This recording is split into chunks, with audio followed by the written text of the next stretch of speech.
Good morning. Let us begin with this wonderful sloka that we always chant when we study the philosophy or the Upanishad, that I am not the human being. That's very, very, very special. And I am not the yaksha, that I live in between the earth and the heaven. Then it goes to the caste system. I am not a Brahmana, Kshatriya, Vaishya or Shudra. Then I am not a Brahmachari. At the same time, I am not a householder. I am not the recluse living inside the forest. I am not also the sannyasis. Then who am I? That is what the philosophy say, our Upanishads say, our Vedas say. It says, Aham Nija Bodha Sarupa. To translate, we can say, I am that I am. So let us chant this mantra. Naham Manusho Nacha Devayaksha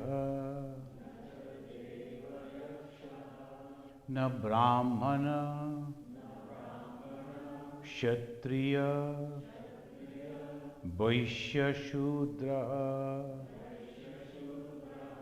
Na Brahmachari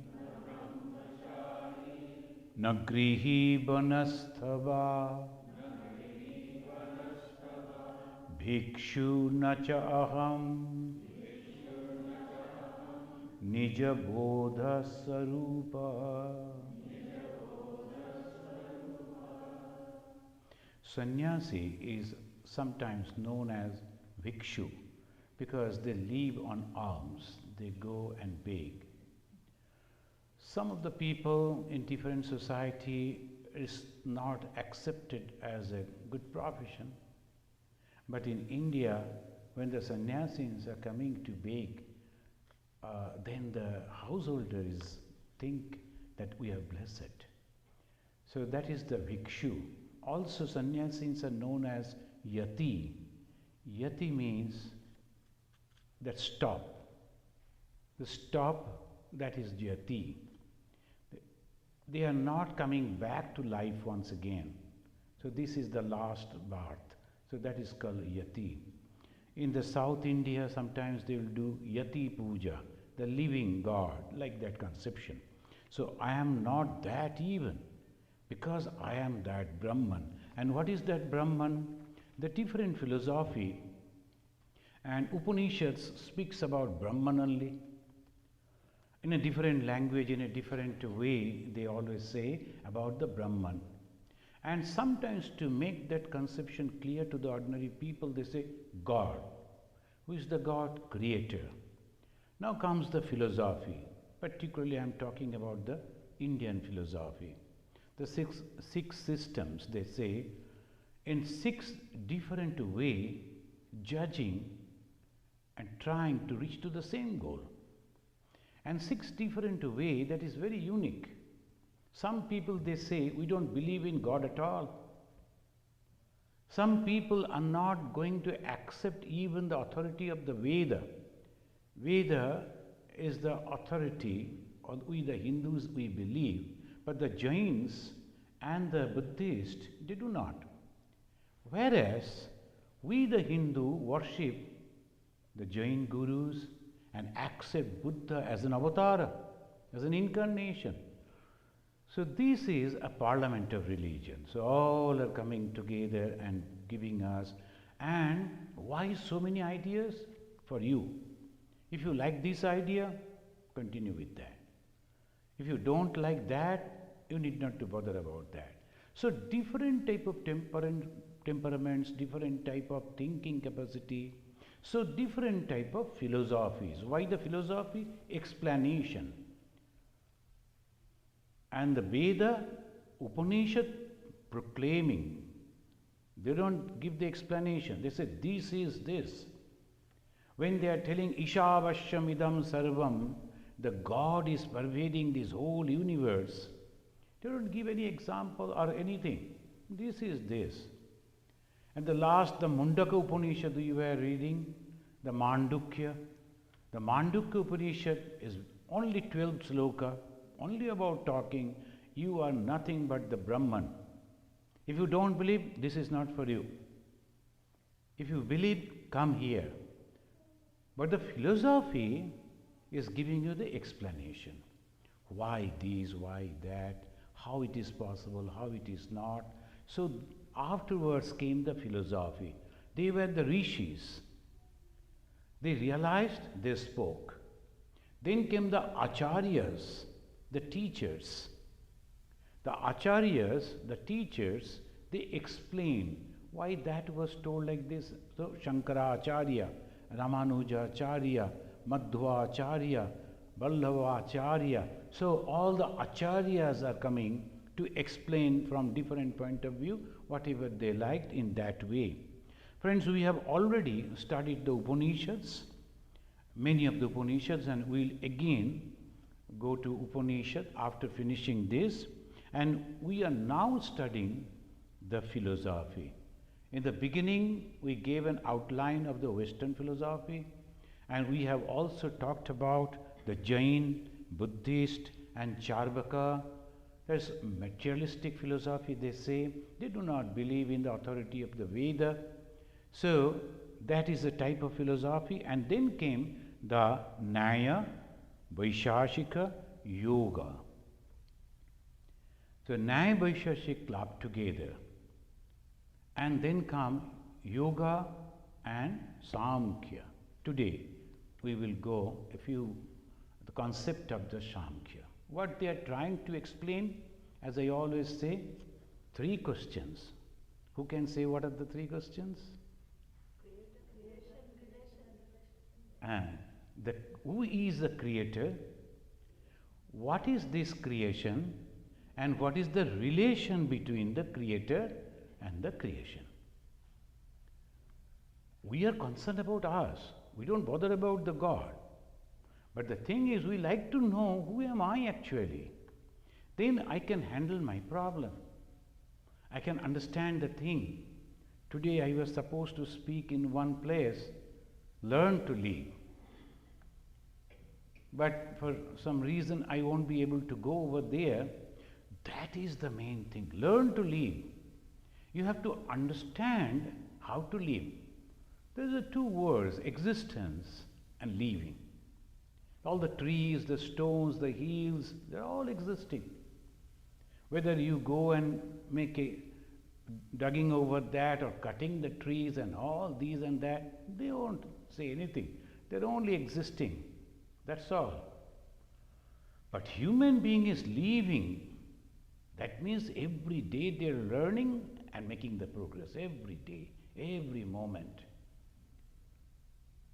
Our forefathers who were there in the villages, they could never think of this type of life, this type of thoughts, this type of discussions. It was impossible for them. They used to think in a different way. There was a life also. Then afterwards, slowly, we developed, science developed, and naturally it connected the whole world. The different type of thoughts are traveling everywhere. And if you have a smartphone, every day you will be receiving so many ideas. Whether you like it or not, it is so difficult. The smartphone means it will come. And they will go on telling. And I liked one idea. Suddenly, today morning, it popped up, and what I saw, I liked it. They said, those who are happy, not that they have a special quality. Not that everything is all right for them, but they have an attitude to be happy. So whatever is happening all around them, they are taking it in a positive way and moving forward. So thinking. Friends, this Samkhya philosophy, now the great sage Kapila Muni, whose mother was I am forgetting now. They say that he was in the Ganga Sagar Deepa. It is in the Bengal. the last part of the Bengal, and then the Bay of Bengal, the ocean begins. That is the Ganga Sagar. Ganga is Ganga, Sagar means ocean, Bay of Bengal. They are, when it is the meeting together, there is an island named as Sagar Deepa. Deepa means island. So this Sagar Deepa, the Kapila Muni came, he constructed a small ashrama. He used to sit over there. Is a very, very famous. They say this is the Kapila Muni who is actually the founder of this system of philosophy, Samkhya. And his mother was Devahuti. So this Devahuti and the son Kapila, they had a wonderful conversation. And there the son is advising the mother. That is also a sort of philosophy. We are not going into that. This philosophy is very old. Why? Because even in some of the Vedas, some of the Upanishads, the Smriti, like the Bhagavad Gita, this Samkhya, the name is there. When the name is there means they were mentioning about the name, means it is there. It was there. Samkhya, Yoga, Prithak Bala, Prabhadanti, Napanditaha. In the Bhagavad Gita it says, Samkhya and the Yoga. That means about these two, they were knowing and they are separate. Those who say they are separate, they are Bala, children. They don't understand. In Sanskrit, this is the filthiest word they can use. One is Bala, another is Mudha. Below that, they cannot go. That's why they say the Sanskrit is the language of the god. The Bala means is a very strong word using for some people. Like Samkhya, Yoga, Prithak, Bala, Prabhadanti. Prithak, Prabhadanti, who? Ignorance. So the Samkhya, Yoga, Prithak, Bala, Prabhadanti. Na Pandita. Pandita means the people who are really educated, knowledgeable people. They don't say like that. So it proves that in the Bhagavad Gita, which is supposed to be the 3000 years old, before that also this Samkhya and Yoga, they were there. It is assumed that the Kapila, whose mother was Devahuti, wrote the Samkhya Sutra. Then, to elaborate again, Samkhya Sutra. You know the Sutra? In the Sanskrit again and again comes the Sutra. Only one line or maximum 2 lines. Mostly half a line. They will give the hint. That's called Sutra. Sutra means the thread. That's the hint. The moment they give the hint, immediately they understand. So that's called Sutra. Unless and until you know the whole thing, when they are indicating, you won't understand. One of our Swamiji was there. He used to, a few words only, he used to, full sentence we never heard from him. Only a few words. He will be sitting in his room and pointing his finger towards Thakur's temple, and he will ask, did you visit that? It means, have you gone? Did you? That much. And pointing the finger to the Thakur's temple. That means, have you gone to Thakur's temple today? That is the whole sentence. Did you? That much. So that was the Sutra. The Sutra means the thread. Unless you are understanding that gentleman, understanding what he wants to say, it is very difficult. In Sanskrit, they used to say Sutra, small line. Those who were capable to understand, that was sufficient for them, Sutras. But the Kapila understood it will be very difficult because the whole thing is very, very interesting and very intelligent people only can understand it, otherwise not. How this world was created? That is the question. If this world is created from one thing, now how come there are so many different of things? Like in major division is sentient, non-sentient. There's Jada and Chetan. Chetan means those who are having the senses. And Jada, those who are not having the senses. If one thing is creating both, is it possible? A carpenter and this wood, are they all same? Both are same? If you say yes, then how people will think? But they say it is. So this is the argument and you have to prove it. How they will prove? The Samkhya, then he wrote an explanation. Samkhya Pravachana Sutra. Pravachana means explanation. In Sanskrit and also in Hindi, most of the time you will hear Pravachan. Gita Pravachan means explanation. So that sutra was explained by him. So he wrote Samkhya Sutras, then Samkhya Pravachana Sutra, and again this Kapila and the Yoga, that means the Samkhya and the Yoga, they are both based on the same metaphysical concept. The Yoga Darshan, which was created by Patanjali Rishi, Samkhya Darshan, Samkhya philosophy, which is the creation of Kapila, they are both of them, they are depending on one theory that is called metaphysical concept. We will come to that. Samkhya is theory, yoga is application of that theory. The Samkhya is giving the theory and the yoga the application. But these two systems differ on one thing, that is God. Samkhya do not believe in God. Yoga has complete faith in God. When the Yoga Sutra, they say you can meditate in this way, you can meditate in this way, and there are different options they are giving in that book. And one place he said, Ishvara Pranidhanadva. Ishvara means the God, Pranidhana, meditating on Ishvara, meditating on God.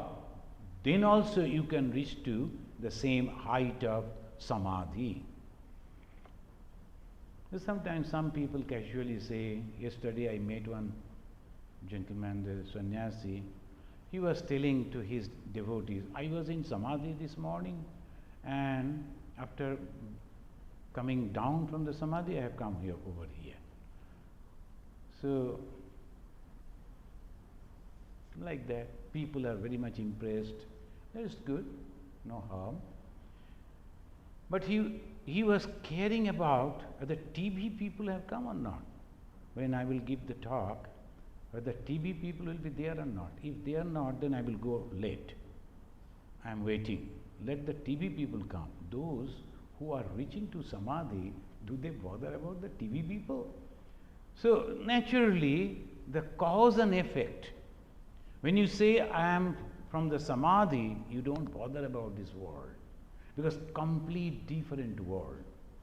This is the reason, the cause and the effect. I may say something, but do I really behave in that? This question will come in the Samkhya philosophy. Some considered that Samkhya at one time was influenced by the heterodox system like the Jainism and Buddhism, and that is the reason they have given up the concept of God, because Jainism and Buddhism do not believe in the God. Kapila's disciple, Asuri, he continued, propagated this philosophy. And next, Asuri's, his disciple, Pancha Shikha, who also wrote lot many books to clear the concept of Samkhya philosophy. Now, where from the name Samkhya came? According to Bhagavata, look at it, that's also a very famous book. Samkhya came from Samkha. Samkhya means the number. When we will be studying that particular portion, how the Samkhya philosophy is giving the explanation, how this world was created. This is a wonderful conception. The Yoga Darshan has accepted Vedanta has accepted, because the way they are mixing, suppose the water, half portion of that and 1/8 of other 4, it is coming together and then it is becoming water. Here the same opposite way. So it goes on that because of the number, the calculation, so Samkhya. And some others say no, the Samkhya means perfect knowledge. Samyak Jnanam iti Samkhyam. Samyak means complete, total, perfect. Jnanam means knowledge. The Samyak Jnanam iti, that philosophy which gives us the complete knowledge, and that is the Samkhya. Of course, the goal of Samkhya philosophy is just like the Nyaya and Vaisheshika, like putting an end to the pain and suffering, not heaven. That we have to understand. It is not heaven is the goal. Goal is totally different. What is that? The end of suffering. Even in the heaven there are suffering. Why? If you read the anecdotes of the Indra is anxious. If somebody again coming to capture my post, it is the post. Indra, Varuna, all these are nothing but the post. Obviously someone else excelling in the quality, so he can go and sit on the Indra post. So Indra is always in tension. So obviously even in the heaven and in the position of the King of gods, tensions is there. So what this system is offering? Complete cessation of all pain and suffering, pain and misery. How? If you don't have the desire, there is no pain. If you have no desire, then you are, whether you are getting or not, it doesn't matter at all. So that is the ultimate. Learn to live. How? By giving up all the desire. Sab chhode, sab paoge. If you give up this desire, you will not that you won't get, you will get everything. And a more greater way, as Swami Vivekananda is telling, unselfishness is more paying, but we don't have the patience to practice it. And that is the unselfishness. And here we find the goal is putting an end to the pain. Samkhya concept, only two kinds of ultimate realities. The Samkhya philosophy, now we are entering into the philosophical conception. But I don't think we will be able to complete today. We will have to continue in the next day. But the next Sunday is the Guru Purnima. So obviously, we will be discussing about the Guru, and like this from 11 to 12, etc. So next again, after that, we will discuss the second part of the Samkhya philosophy. Here the Samkhya philosophy, now from here you have to be attentive to understand the Samkhya. What is first? Two ultimate realities. Ultimate realities. Reality means truth, satya. Only two things are there, Samkhya says. What is that? First, spirit, purusha. And second, matter, prakriti. So whenever there is a Samkhya concept, means purusha and prakriti. This purusha is inactive and prakriti is active. From this point, from this view, the concept of Shiva and Kali, it's not the Shiva and the Kali sitting side by side. Have you seen that type of picture or the image? No. Always, those who have seen the image of Kali, Shiva is lying down as a dead person, and Kali is functioning, standing on the chest of the Shiva. There's the concept of Shiva and Kali. There's a Purusha and Prakriti. Purusha never works, Prakriti is active. So from this very first step to understand this philosophy is this Purusha and Prakriti, And Purusha is the spirit. It's not the male body. It's the spirit, the consciousness. And Prakriti is the matter, the mixture of different things. Samkhya's metaphysics, particularly his doctrine of Prakriti, depends on its theory of causation. The Samkhya is giving another theory, that is theory of causation, cause and effect. And that is very interesting, which is famous as Sat Karma Vada. Sat Karma. Sat means the true. Sat means the eternal. Karma, action. Vada, philosophy. This Sat Karma Vada, that is the ultimate thing. On the basis of that, friends, this is not just a conception. Somebody came and told or dictated, and these are the commandments, don't ask questions, follow. Not like that. So obviously, these philosophers, they have taken the truth from the Veda. And the Veda says there is the consciousness which is known as Brahman, but completely inactive. You cannot explain the Brahman. Now from that particular point, different philosophers are going out and explaining in a different way. Samkhya, the Kapila, came and he said there are two conceptions. One is the Prakriti, which is the matter, material. Another is the Purusha, which is the consciousness. And this concept is elaborating, putting forward, he called it theory of causation, and according to the terminology of the Samkhya, Sat Karma Vada. Samkhya argue that the effect, now here is a little subtle point, effect exists in the material cause, even before it is produced. Buddhist philosophy, Nyaya philosophy, Vaishashika philosophy do not accept this view.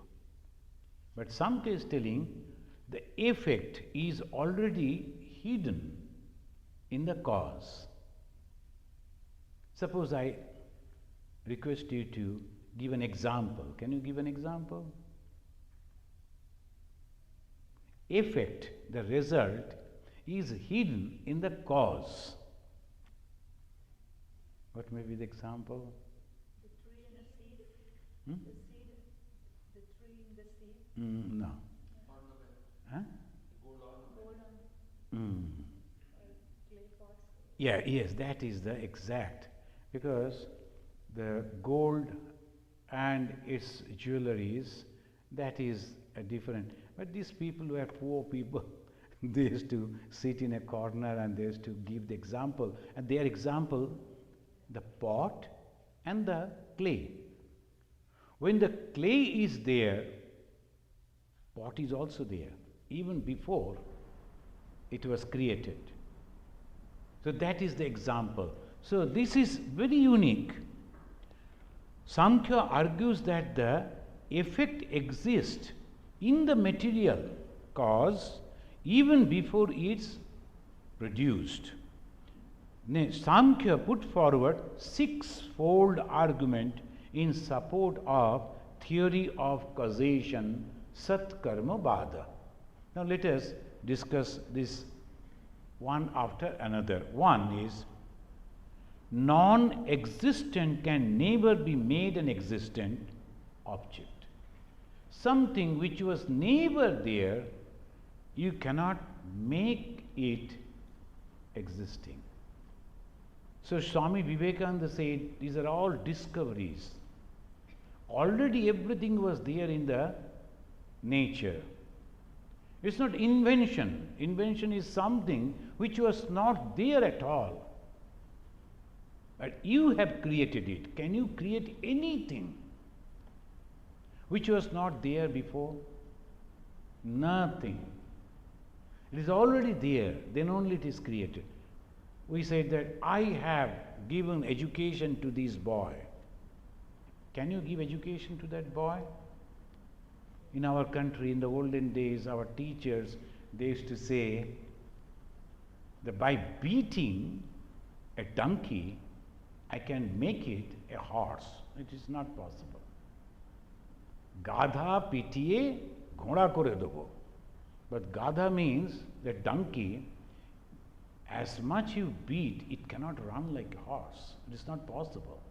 You can never ever be able to transform the donkey into a horse because the potentiality is not there.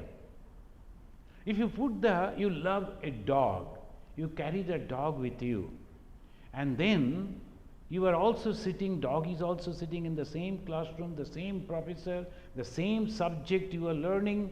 Can dog learn it? No. Why? The potentiality is not there.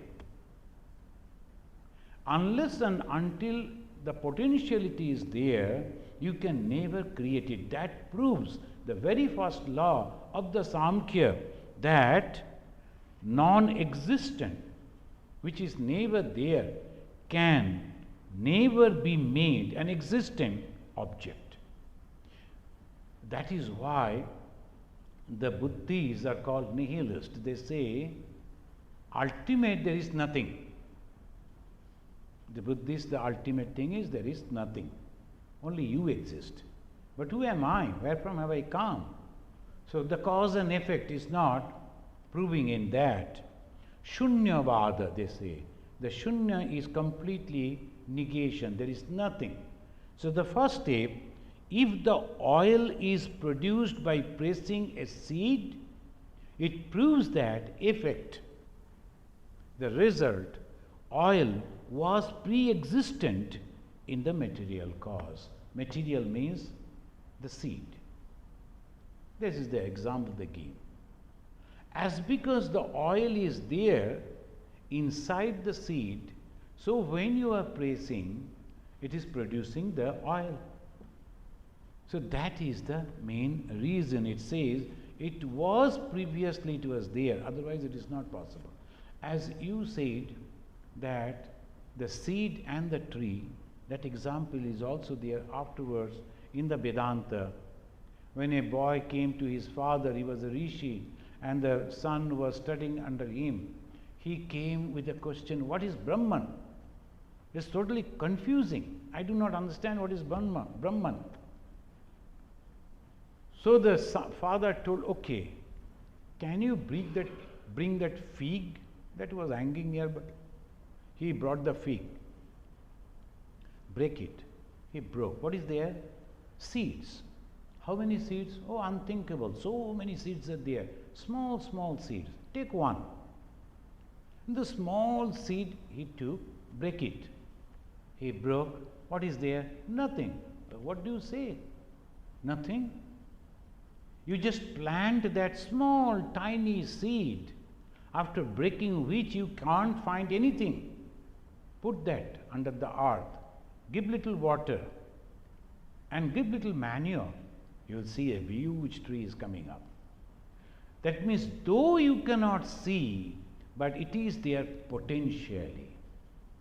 So that is the argument.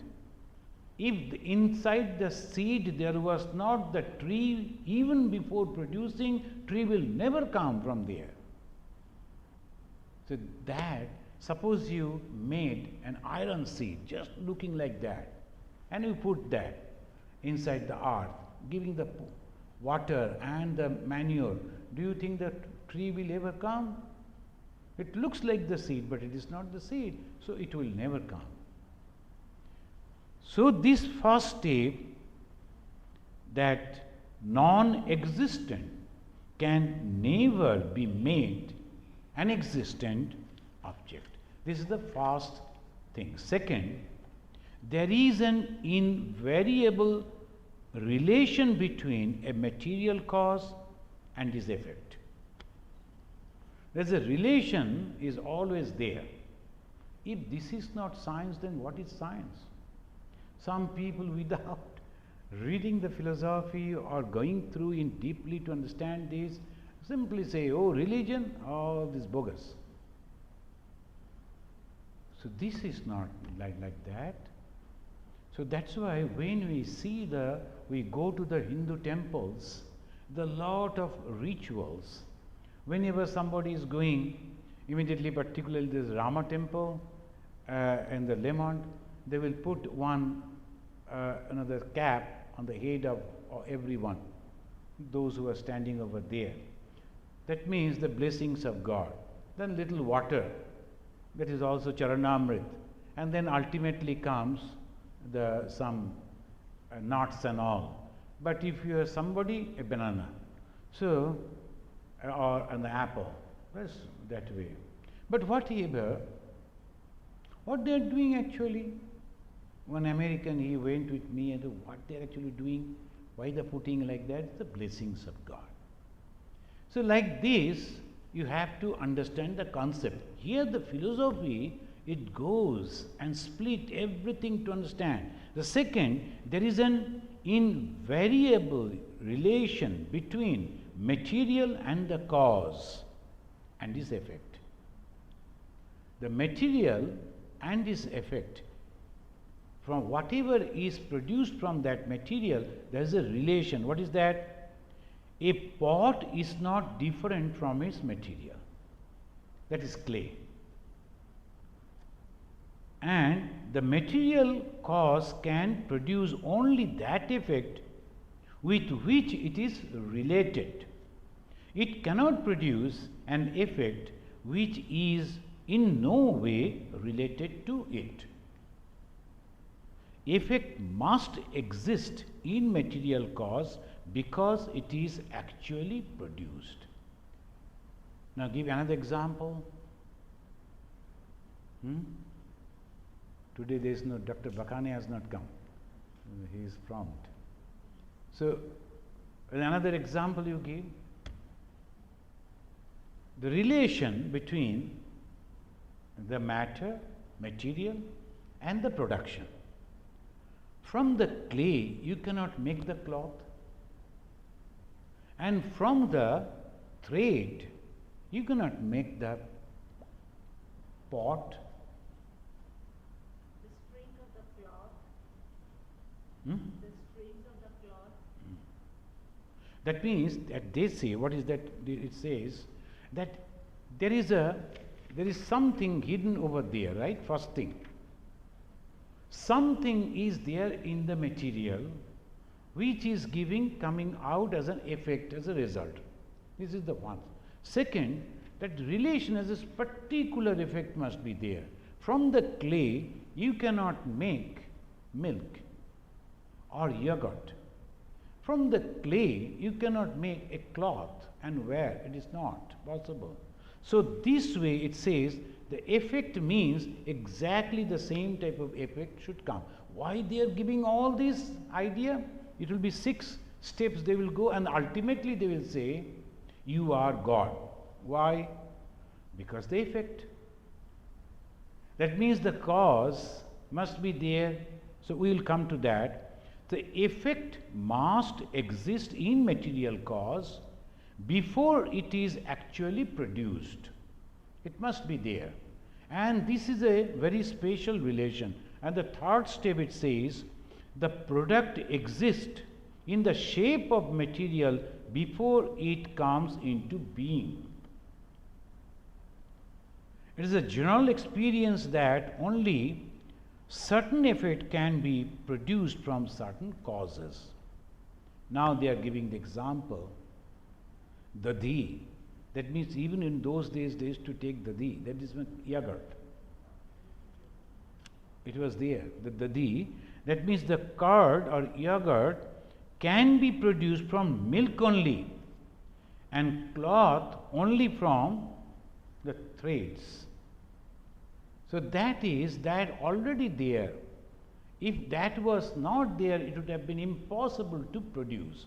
When we look at the great souls, like the Buddha himself, like the Jesus, like Sri Ramakrishna, like Chaitanya Mahaprabhu, like Shankaracharya, when we look at these great souls, that proves that within the human soul that potentiality is there, it can become like that. That's why Swamiji again and again opposed those theories which is telling that we are all sinners.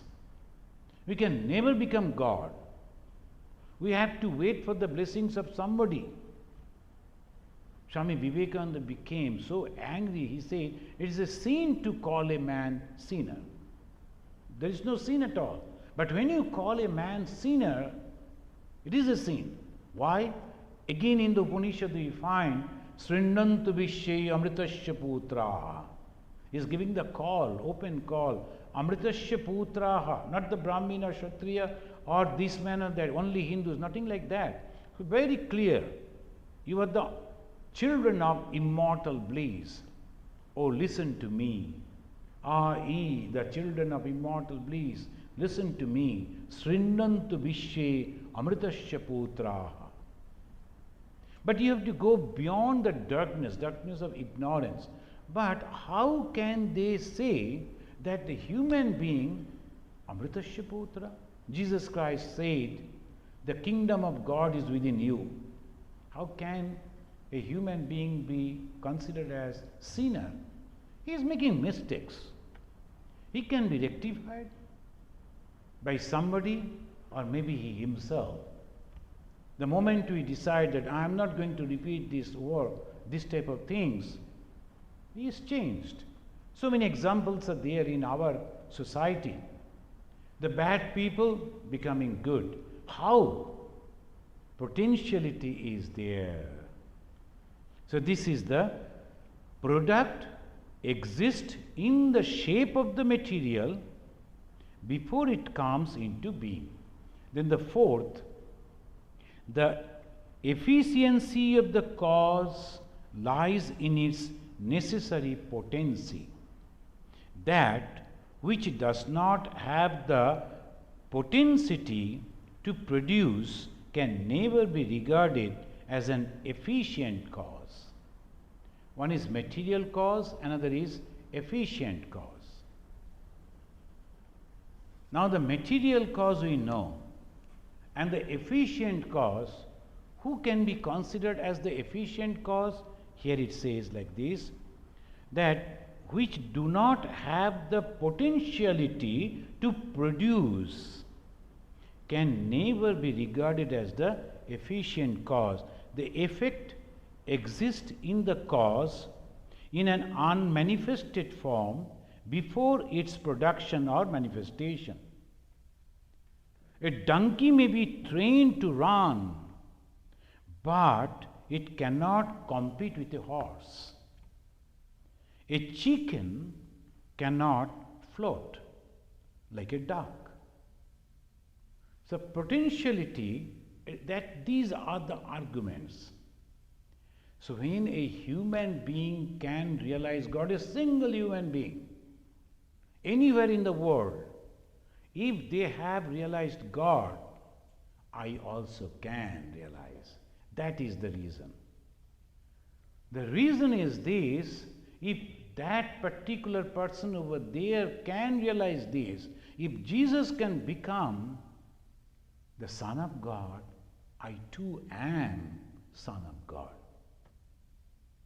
That potentiality is within me. Now I have to follow the steps of Jesus. That's why Jesus gave the call, follow me. What is that, follow me? That means whatever he did, practiced, that we have to follow. So that here in our Shastra, they always say, follow the injunctions of the scripture. Why? Because by that way, practicing that way, you can realize God. As some of the simple thing, always they say, go on repeating the name of God, this will be all right for you.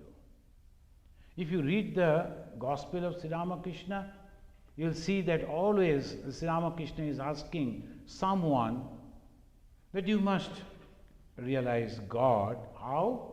By practicing bhakti. Cry to God. Go and cry. But for someone he said, no, you need not to do about that. About the Master Mahashaya, he said, you better practice the fasting. But about Swami Vivekananda, he said, you need not to bother about the fasting. Why? The potentiality was different.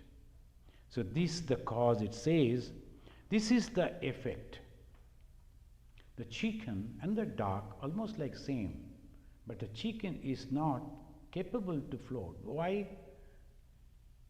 The potentiality. So this is the effect. Now the fifth one, the effect and the cause are of the same nature. The effect and the cause are of the same nature. If the effect be really non-existent in the cause, as some philosophers think, then we have to say non-existent comes into existence. Something comes out of nothing, which is absurd. This is the philosophy.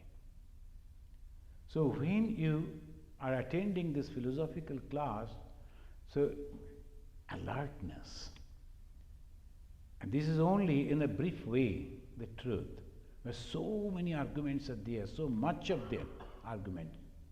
But they are going to reach. Next, we will come, afterwards, we will come that the Purusha and Prakriti, and how the Purusha and Prakriti is creating, and how the philosophy, the Samkhya philosophy, feels in that way. But we do not follow the Samkhya because we will come to that.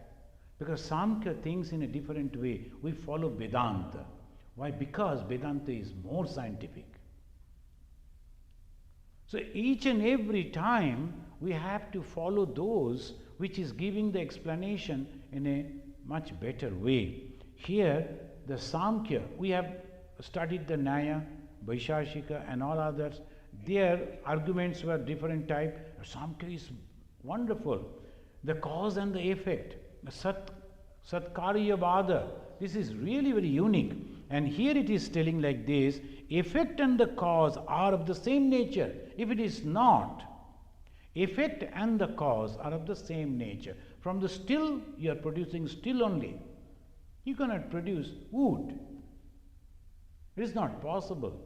The cause and the effect. Cause means the material cause. Effect means the result. So obviously, from the wood you cannot make the still. You cannot transform someone which is not that way capable to realize God, That's why it is said, the human life is blessed. Because human can think, human can discriminate, human can concentrate. No other being can concentrate, Almost all the beings that we see, particularly if you look at the monkeys, almost like us. But the eyes, they cannot concentrate. The moment you are capable to concentrate your mind on anything, you are successful. The success and failure, that is because of the capacity of concentration. The more you can concentrate, the more you are successful. In any topic, any subject, in anything. So this is the way they say, and if you say there was nothing and something has come, that is absurd. Now finally it says, it is proved that the effect is not different from the material. Effect means the result. Is not different from the material. The cloth is not different from the thread. The effect and the material are the same. Therefore, if the cause exists, the effect must also exist. The Samkhya philosophy concludes from all these is that effect is existent before it appears, and term this cause and effect relation as Sat Karma Vada. But the theory of Sat Karma Vada, now it is having the difference. The theory of Sat Karma Vada is having the two different things. What is that? It has two different forms. One, Parinamavada. What is the Parinamavada? Real transformation. Parinamavada of the cause into the effect. Like when the milk is becoming yogurt, there is no milk left. You are having a can full of milk. From that can, you are making the yogurt. The can is empty. If somebody comes and says, "Give me back my milk," you won't be able to give. That is called parinama, completely transformed. Now the question is, from the Brahman, from the God, this universe has come. All religion says God has created this universe. In Christianity afterwards, they have given, in the Monday God has created these, Tuesday God has created these. I don't think it is Jesus' words. Afterwards some people they told, and that is not very convincing. So Monday, Tuesday, like this, and Sunday they could not find any other so God took rest. So Sunday is a vacation for all of you, and you have come here. So this cannot be, that way you cannot explain. It is not like that. The cause and effect are completely different. Here the Samkhya philosophy is telling that you just have to admit this or that. What is that? One is parinamavada. What is parinama? From the matter, the transformation is complete and it cannot go back. If the God has become this universe, the God has become universe, it cannot become God again. And if you go over there, there is no God. How can it be? So parinamavada, another is bibartavada. This is very important. From here, the Samkhya and the Vedanta are differing. Bibarta, if we can remember these two terminology, parinama, that means complete transformation into that effect. Matter transforming into something else, and there is nothing left. That's called parinama. And bibarta, it says, the change of the cause into effect is merely apparent. Who can give an example? Regular first bench you are attending? Yeah, good. That is the classical example.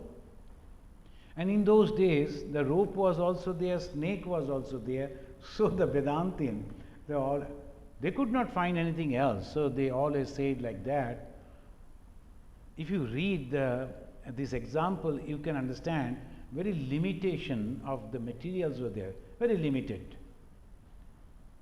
In the Rig Veda, someone is asking how the God created this universe. Wood. Where from he got so many woods? The trees. Because in those days everything was wood. So the Shishya has come. He could never say that still, because the still was not available.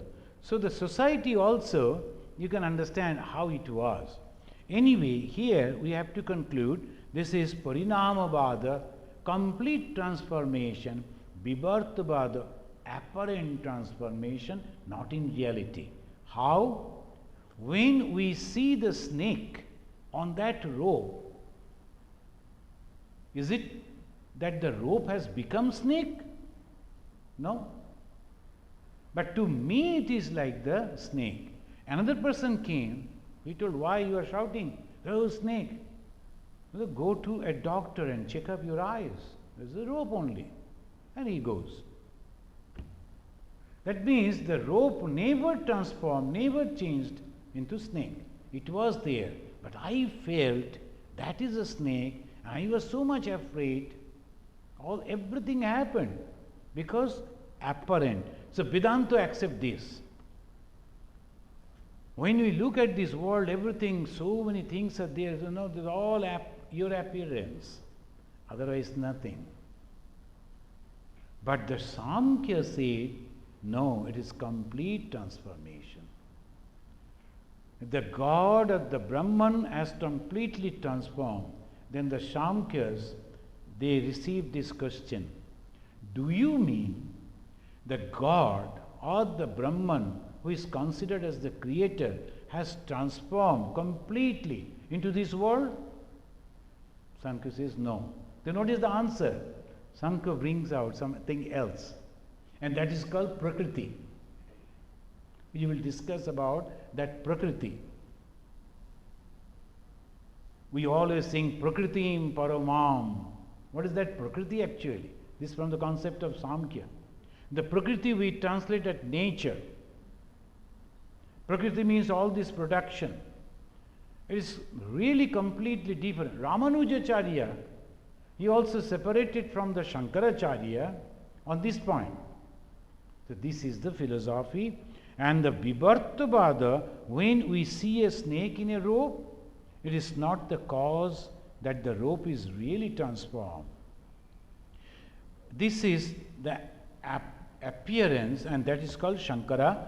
Advaita Vedantin, they accept this view.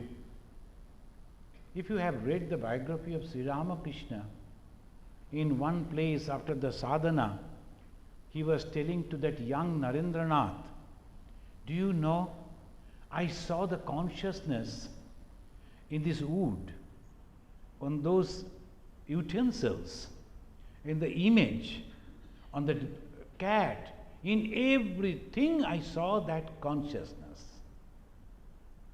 Narendranath, of course, a young boy of 16, 17 years, he couldn't understand that, and he was laughing. What do you say?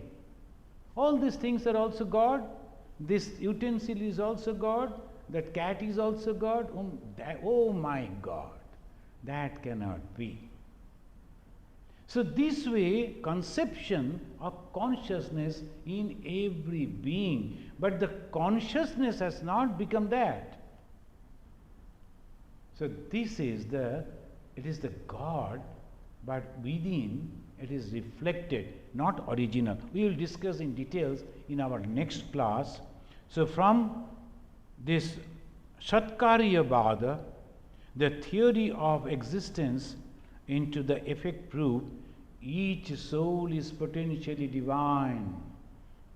Swami Vivekananda, in his Karma Yoga, I think in Karma Yoga or in the what's called the Yoga, Raja Yoga, he is mentioning each soul is potentially divine. He is not mentioning the Hindus or these or that. Each soul, potentially divine, not manifested divinity, potentially. The goal is to manifest it by controlling nature, external and internal, and be free. So that is what Swami Vivekananda said. God or Brahman, the creator of the universe, does not really transform into world through remain totally identically the same. Though it is identically the same, it is not completely transformed. Purnamada, Purnamidam, Purnat, Purnamudachyate. The children, they will be, the students, they chant like that. From the Purna, from the complete, the Purna has been taken out. But even then, the Purna is remaining. There's a beautiful story of a young boy who used to go to school, and they were very poor. He was asking his mother, but our teacher wanted that we should bring something for the feast. I must take something. The mother was poor. She said, in the jungle that you are crossing, inside the jungle, there is your elder brother, Madhusudan Dada. Madhusudan means Krishna. The Madhusudan Dada is there. You go and call him, and he will help. That boy with complete faith, Sri Ramakrishna is giving the example from the point of view of the faith, but at the same time, how it happens? Through the story. That boy goes over there and he is crying to God. If you truly, in the open heart, in the simple heart, if you believe and call on God, God appears. And there God appeared in the form of a cowboy. And he said, what do you want? I am Madhusudan Dada. This is the problem. I must have to take something for the feast. He gave a small cup full of yogurt. He said, that will be sufficient. The small little boy, he couldn't understand. He was very happy, something he can carry. He went and gave it to the teacher. And we can understand, in our society, teachers have every right to slap. He gave a slap.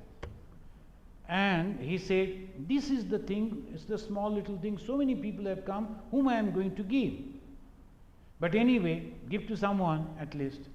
They went and poured, and when they turned, it was full, it was full, it was full. When each and every one was filled, it is so tasty, naturally, give more, give more. It was going on. Even after that, the cup was full. Purnamada, Purnamidam, Purnat, Purnamudachyate. The same theory, same thing, through stories, through philosophy, through the different way, they say God has created these, but God has not transformed in reality like this. It is the appearance only. Thank you, friends. Thank you for coming.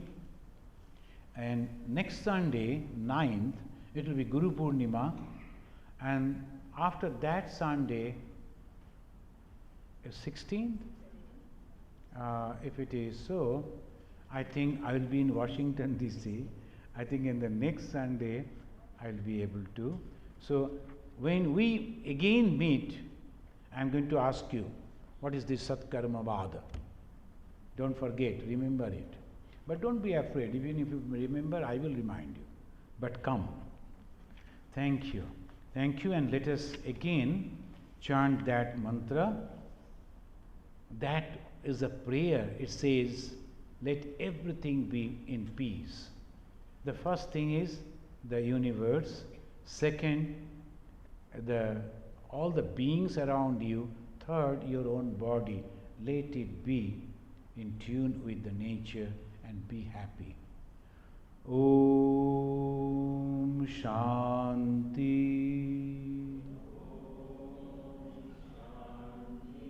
Shanti.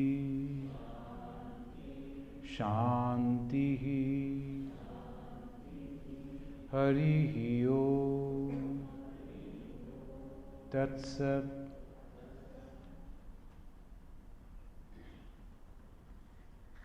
Tat means that. Sat means eternal. Tat Sat, that is eternal, indicating the Brahman. That this month, our retreat will be there.